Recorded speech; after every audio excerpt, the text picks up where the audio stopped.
Hey guys, welcome to this video. Thank you for pressing that play button and stopping by. I'm Randy Chambliss, the Executive Director with Louisiana Housing Authority. And also, I am a branch manager with a national mortgage bank. And today we're going to talk about how to get prepared to buy a home with student loan debt, right? Student loan debt has been a big problem in the home buying world, right? Because it's stopping a lot of people from buying a home. Well, this is what it looks like. If you're getting an FHA loan, right, the guidelines for FHA requires 1%, 1% of the total student loan amount. It does not matter if you have an income-based repayment plan in place on a letterhead from your student loan company. It does not matter if you choose to go with an FHA loan, which is only required 3.5% down. FHA guidelines require that your lender, doesn't matter what lender it is, it's not an overlay by the lender, it is a direct guideline from FHA that they have to use 1% of your student loan amount. So let's look at this real quick. If you have $100,000 in student loan debt, 1% of that is $1,000. Let's say you have a auto loan for $500. Just those two debts alone allow you to have $1,500 a month in expenses, right? That's not including credit card payments, any installment loan that you may have. That's not including your mortgage payment and your principal, your interest and taxes and insurance, right? That's not including none of that. That's just those two expenses. So let's look at debt to income ratios, right? Debt to income ratio, or sometimes you might hear the word or the phrase DTI, I should say.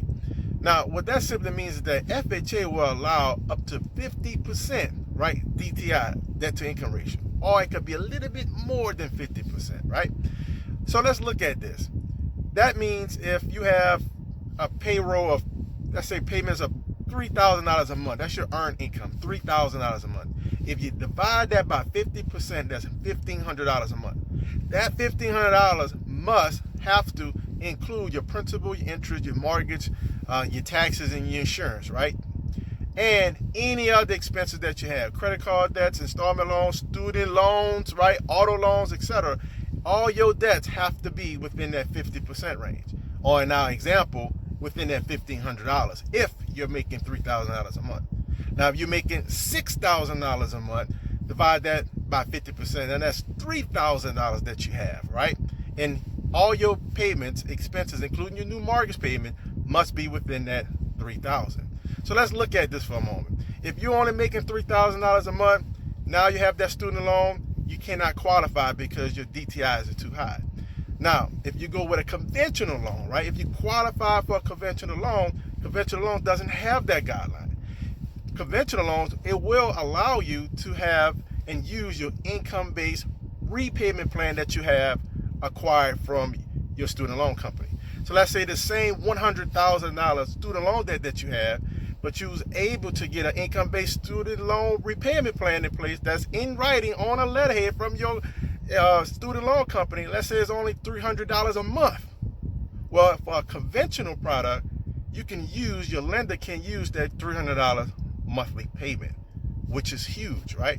So you have to be prepared. If you're going to be purchasing your home soon, be prepared. Here's some tips. Number one, you want your living expenses as low as possible. Very minimum.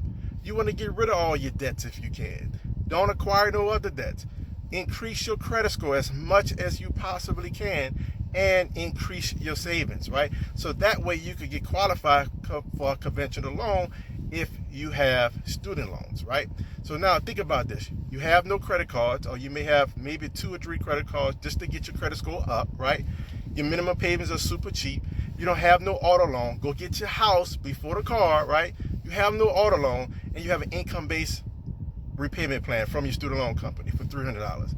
Now you put yourself in a great position to get qualified to purchase a home. So guys, listen, I hope this tip worked, helped you. If you have any questions, feel free to inbox me. I'll answer your questions. Feel free to give me a call as well. Have a great day on purpose. God bless. Take care.